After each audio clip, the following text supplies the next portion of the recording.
Ample monetary stimulus remains necessary to support the economic recovery and to safeguard medium-term price stability. Therefore, we decided to reconfirm our very accommodative monetary policy stance.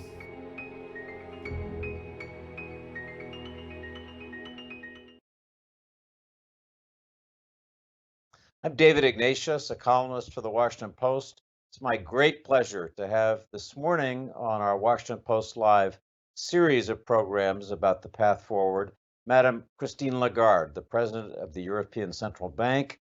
Before that, for 8 years, the managing director of the International Monetary Fund, one of the people who will be guiding our global economy out of this post-COVID pandemic world. Welcome, Madam Lagarde. It's so good to have you with us on the program. Thank you so much, David. It's a pleasure to see you and to be with you and to say hello to my friends in Washington. So we're lucky to have you this morning, the day after the announcement of the EU's recovery package of 750 billion euros, roughly $850 billion. It's being described in the US and European press as unprecedented, revolutionary, a new path forward for the EU. I know this isn't directly your area because this is in the area of fiscal policy, not monetary, but perhaps you could just explain to our viewers why this is so important and what you think it may accomplish. David, I think it is important because for the first time, albeit on a temporary basis and to deal with the emergency situation, the 27 member states comprising the European Union have decided to jointly borrow in order to support those member states that were most affected by COVID-19. So this is clearly a demonstration of solidarity, of transfer to those that need it most. And it's the first time that, there is such joint borrowing of that magnitude. So there have been commentators in the US this morning who've been describing this as a Hamiltonian moment, remembering Alexander Hamilton and his actions as our first Treasury Secretary to assume the debts of the different states after the Revolutionary War and thereby pull the United States, the young country, together. Do you think that that's an apt comparison to what's been done here by the EU in pulling the countries together and making this common commitment to borrow and then make grants? I don't think that history actually repeats itself. So and comparisons are odious. But I think it's a breakthrough in that at a time of shock, where the economy is massively, brutally impacted. I mean, just think for a second, in a matter of 2 quarters, the euro area will have lost as much output as it has gained over the last 15 years. So that gives you an idea of the violence of the economic shock. So in response to that, in a determination and decisiveness solidarity act, the member states have said, okay, let's borrow together. So it's not an assumption of the debts from the past.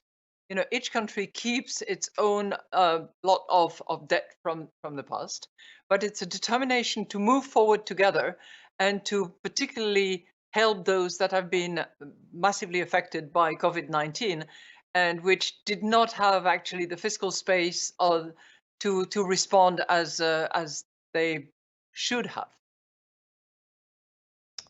In that regard, you said last weekend, as this deal was being worked out, that you hoped that it would be ambitious and not just fast. And I want to ask you whether what's been accomplished meets your test of being ambitious, stepping up to the enormity of the problems. The total envelope that they've agreed is 750 billion euros, as you say, north of $850 billion. And that's just for what they call the Recovery and Resilience Plan. In addition to that, they've also discussed a 7 years budget that is north of a trillion euros. What I think was important was the right allocation of how much was going to be grants. In other words, uh, joint borrowing allocated, given, if you will, to those member states that need it most, namely, Italy, Spain, Greece, Portugal, but also Poland, and many countries actually will benefit from that portion. And how much was going to be loans that will have to be refunded by those countries that borrow. And I think the proportion is reasonable. It was hoped in the first place that it would be 2/3 grants, 1/3 loans. It ended up being a little under 400 billion euros of grants and 350 of loans. So you still have more grants than loans, but it's a good balance. It could have been better, but it's a very ambitious project actually. So let's turn to the question that your economists oversee at the European Central Bank, and that is where the European economy is going. And I'd be very interested in your colleagues' forecasts and your own sense of what we can expect, both for the final 2 quarters of this year and then going into 2021. The numbers that I've seen from the EU suggest a significant contraction this year on the order of 8.7% is the latest figure I saw, but then a recovery that's significant, 6.1% in 2021. Do those numbers seem right to you? And I'm curious about what bumps in the road you think there might be in terms of achieving the kind of recovery everybody wants. You're right. The numbers you've mentioned are our baseline. Mine, a contraction of 8.7 this year and a clear pickup next year and the year after. It's the baseline. We have also worked on scenarios, as most economists have done. The mild scenario, which is a little better, which is in the range of -5%, and a severe scenario, which is -12-ish%. For the moment, the numbers that we're getting for the second quarter would comfort us in the idea that our baseline is probably in the right place. But obviously, those things can change, and the forecasting is a difficult exercise, particularly at the moment when you are missing some of the usual tools to measure the economic progress and creation of value. What could actually derail this baseline, which seems to be in the right place now, would be a massive second wave, would be a reconfinement of significant scope, would be any catastrophic development that you can think of course, in geopolitical terms. But in economic terms, back here in Europe and in the euro area in particular, what could aggravate the baseline is a major second wave. And by the way, because you're a man of numbers as well, those numbers that you've mentioned do incorporate a minimal element of second waves. The flaring up that we see here and there in small clusters, and against which instant action is taken by the various policymakers. So that's taken into account. If it was a second massive wave of the kind that we have faced back in early March, then it would be a different story. So I take it from what you just said that your economists, forecasters do not see ahead what we refer to as a W. That is to say, we're rising, but then we're going to get hit with a second wave and a sharp additional downward trend. It sounds like your numbers don't bear that out. No, they don't. They don't, and I'm not sure exactly what letter of our alphabet our forecast would correspond to. What I know, though, David, is that this recovery is uneven, is uncertain, and it's the first time that we are actually making a projection. We had operated on the basis of scenarios before that, so it's going to be touch and go. But for the moment, given the numbers that we have, given the survey numbers, the very unconventional elements that we have. Some of the big data providers are now analyzing traffic or use of cards, payment cards and instant payment to actually understand whether the economy is picking up or not, and to what extent people are back into the normal or quasi-normal consumption. So I think it's important for our viewers to understand that you, as president of the ECB, don't see that W. Don't see us falling off a cliff again based on what you know now. Based on what we know, and bearing any massive second wave, we certainly don't see this W that you're talking about. No. Let me ask you, Madame Lagarde, Europe is farther along in the reopening path than the United States is. And I'm very curious what you think Europe is learning about this process of reopening. That is to say, what's sensible and what's risky as you survey the experience of European countries?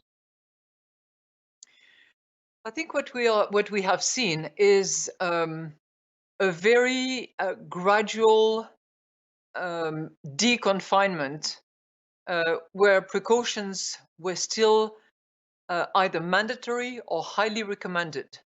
So, to give you an example, despite the fact that people were allowed back in cafes, at terraces, as is often the case in Europe, to have a glass of beer or a cafe, um, people were still asked to wear their mask in any confined places where that was open to the public. So whenever you went to, still today, when you go to a shop, when you go to the hairdresser, when you go to a restaurant, social distance is the rule, mask is the principle, and that is learning number one. The exit out of strict lockdown was very gradual, very thoughtful, very patient. And it was not an easy exercise, neither for policymakers nor for the people themselves, but we observed a really strong discipline throughout, and a good understanding that you had to guard against the temptation all the time if you wanted to protect not only yourself but others. I think the second learning was that we were all in this together, and clearly taking measures in one part of the country or one part of Europe was not enough, and that those measures had to be taken together. It was a bit laborious in the first place, and there was the odd, decision here or there to go solo. But in the main, I think we learned that by working together and by moving together, it was much safer. So this question really is an extension of your answer to the last one. What have Europeans learned in this period about what good political leadership looks like? What's been helpful to Europe as it's made its path out of the initial lockdown politically? I'm going to be extremely biased, David, and I'm not going to be a central banker at this very moment. But I would say that for myself, I've learned that women tend to do a better job. It's quite fascinating, actually, when you look at those countries that were led by women, and the path that they took, and the policies that they adopted, and the communication style that was in play was quite stunning. So this is my woman's bias, and I indulge in ceding to this bias. I Well, think this is a what huh? go ahead, please.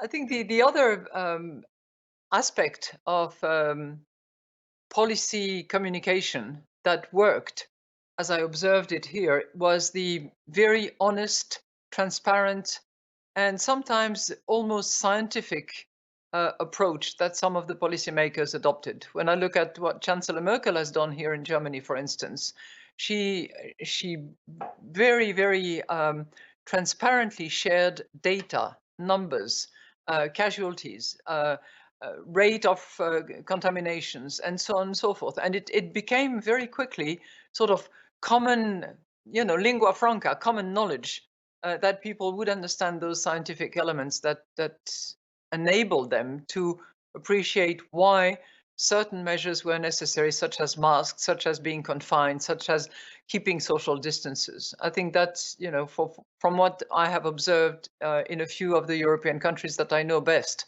that seems to have worked well.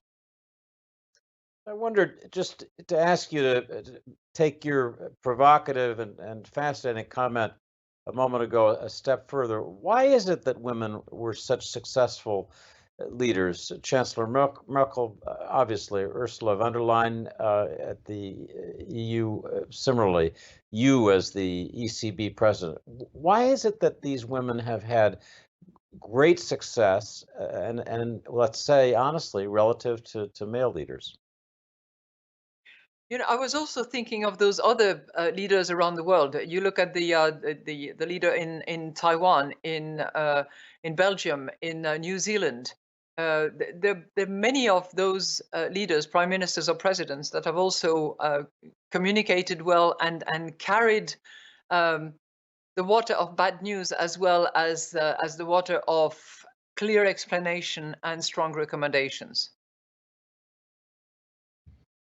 And in closing this out, I know you're not a politician, but I do want to ask you if you have thoughts for the United States as we're heading toward an election in November, not about which candidate, but about what good leadership is. I don't want to comment on any particular country, but leading is about inspiring, is about um, being both responsible and accountable, um, is about caring as well. I think you asked me the question about what is special about some of those women. I think the caring dimension is something that they managed to express well, and that was considered by viewers and voters probably as authentic. Let's talk a little bit about the technical side of your life at the ECB. You're responsible for monetary policy, and my impression is that you've taken a stance very similar to our Fed chairman, Jay Powell, in saying that the ECB will do whatever it takes within the limits of its charter to assure financial markets that it will be a provider of liquidity, that it will stand behind the ability to continue orderly trading. Maybe you could talk a little bit about how you've tried to play your monetary hand and what differences, if any, there are between your approach and that of Chairman Powell here. Well, first of all, I'd like to pay tribute to him because we really had a very good working relationship. We cooperated, we compared notes, we talked to each other on a regular basis at the height of the crisis and subsequently. One of the key differences is that he has a Treasury Department not far, and there can be strong interconnection relationships between them. And there is clearly there are links that cannot be established at this point in time between the European Central Bank and a Euro fiscal authority that still doesn't exist at this point. So I think that's the key difference number one. Key difference number two is that the markets are very different. A lot of the financing here in Europe is handled through banks. So some of my programs here at the ECB were directed at the banks, and we made financing available at very, very attractive conditions through the national central banks that constitutes the whole euro system, of which the ECB is the center. But we made those loans available to banks because they are the ones that actually provide the financing to corporates, to enterprises, to SMEs, to households. In the United States, you have a very different markets where the bank intermediation doesn't matter as much because you have a much deeper and more vibrant capital market, which is the source of financing for most of the corporates. So that's another big difference that clearly has driven us to design programs differently. Um, he had a whole list of specifically designed financing tools and instruments that identified particular segments of the markets. We had a massive financing that we call the targeted long-term refinancing operations, which was really a massive financing tool for the banking sector throughout the euro area. I think that I've identified a few differences for you here. Let me ask just one final blunt question about monetary policy. Some analysts worry about the underlying solvency of many European banks. Yes, there are liquidity problems which the ECB can address through its loans, but in terms of the fundamental capital structure, the resilience of those banks, it's harder for you to do. And I wonder if you'd be willing to comment on that problem, if you think it is a problem, and what the ECB with other sensible financial policymakers can do. I think the European banks are much more solid than they were at the time of the great financial crisis. Equity is strong. Capital ratios are high. They have buffers to guard against the potential shocks. I think what distinguishes them from some of their US counterparts is the fact that their profitability is lower. And that is a factor of many different reasons that it would take too long to go into. But I wouldn't say that European banks have solvency issues. Not at all. Not at all. I would say that what would be desirable and what we are certainly encouraging is more consolidation, because there are banking systems in some European countries that are too fragmented, where there are many small institutions, and where clearly consolidation would reinforce them. And if we can see cross-border consolidation as well, even better. So we are trying to change the regulatory framework in such a way that it does not it doesn't hamper possible consolidations. So we'll see. Let me turn to the question that I know you've reflected on a great deal, and that's what the post-pandemic global economy will look like. And you've done something that's really very interesting and unusual in structuring at least some of your quantitative easing purchases of debt, of assets, towards companies and sectors that are sustainable in terms of their response to global warming, to climate change. So in effect, you have a green bond portfolio that you're imagining putting together, as I read the news. Tell us a little bit about that, and then respond to the criticism that's made, which is that central banks aren't in the business of making decisions like that favor one political or policy strategy as opposed to another. What do you tell critics when they say, this green bond stuff, it's not what a central bank should do?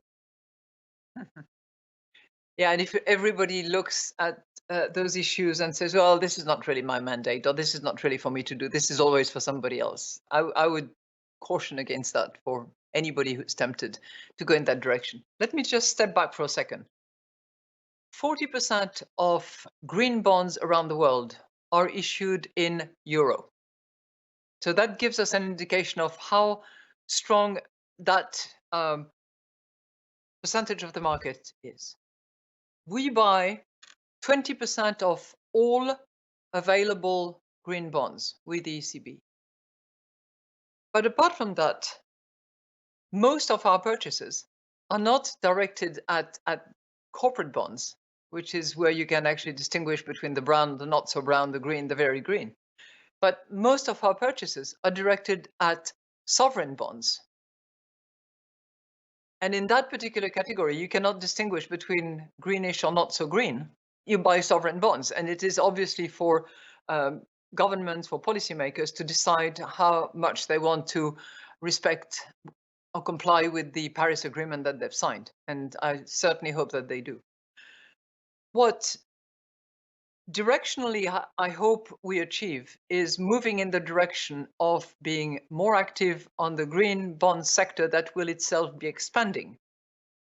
And what I have said is that we need to explore each and every activity that we have to see how climate change and the risks associated with climate change would affect our policies. I, for one, believe that price stability, which is the mandate of the ECB. We don't have two mandates like Jay Powell does. Jay has price stability and full employment. We only have price stability. But I contend that price stability can be significantly affected by climate change, and that as a result of that, if we want to deliver on our mandate, we have to be not only mindful, but also take action in order to prevent climate change from affecting that price stability that is our mandate. So I think that the two are intrinsically related and bound, and require that actually we take those matters seriously into account, even though we are central bankers. We have less than 5 minutes left, I'm sorry to say, so I'm going to ask you one more big question where I'd love to hear your thoughts. You've said that you think that this post-pandemic economy will lead to, you said, an acceleration of transformations in the global economy. Obviously, part of that involves what we just have been talking about, the sustainable green aspect of the economy. But there are many other changes that are ahead. And I'm wondering in particular whether you think that the kind of globalization that we experienced for the last several decades really is going to make a turn, that we'll be facing a more decoupled, more limited global economy, whether we'll have major disruptions of industries that just don't work as well in a post-pandemic world as they did before. What do you think when you think about these accelerating transformations? What are some of them? One is, I agree with you, acceleration of transformations. Those things were already there. And I can think of green. I use that, as it's a bit an oversimplification, but let's use that. An economy that is more green, that is more digital, and that will value proximity more than it did before. Now, on the latter part, will that entail industrial sunset in some countries, and the rise of new supply chain that would be more partner-based and more into proximity than into cost cutting by all means, and irrespective of the stretch of the supply chain? It would seem like it. It's difficult to predict what will happen, but this shock has been so brutal and so harsh, and it's not over yet, that everybody is rethinking and reconsidering. Why would I fly to all corners of the world as often as I have, rather than use some of those technological devices in order to talk to people and share ideas and communicate? Why would I buy unnecessarily many things that are cheap when I can actually access something that is more in my proximity? Why don't I use more digital devices in order to enrich my culture? I mean, those are sort of obviously advanced economy preoccupations, and it's a whole different ballgame when you think about some of those developing countries and fragile countries around the world that also depend on some of those supply chains.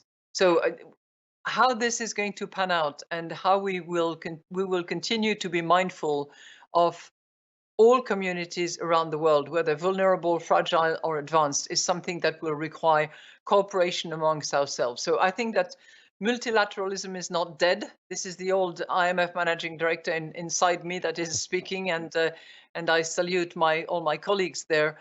But I believe that those sort of natural framing of our economies are going to have to be mindful of what happens in other corners of the world to make sure that it is actually sustainable, because that's another learning of this COVID-19. It's that we are all so interrelated and so dependent on each other in the face of those global massive challenges that come to hit us and will come back to haunt us if we don't deal with that. Christine Lagarde, President of the European Central Bank, you've given us a wonderful half-hour example of how women are leading in key aspects of our recovery from the global pandemic. We're grateful for your insight. We hope that you'll be able to get on a plane before too long and come see us here in Washington. We miss you, and we hope we can do this event face-to-face in the near future. But thank you so much, Madame Lagarde, for joining us this morning to discuss the path forward. So our guest, my guest tomorrow in conversation will be Darren Walker, president of the Ford Foundation, who will discuss with me at 11 in the morning race in America, an issue that we're all thinking about every day. And on Friday, my colleague Bob Costa will interview Dr. Tony Fauci at 11:30 a.m. I hope everybody will join us for those important conversations. Thank you very much.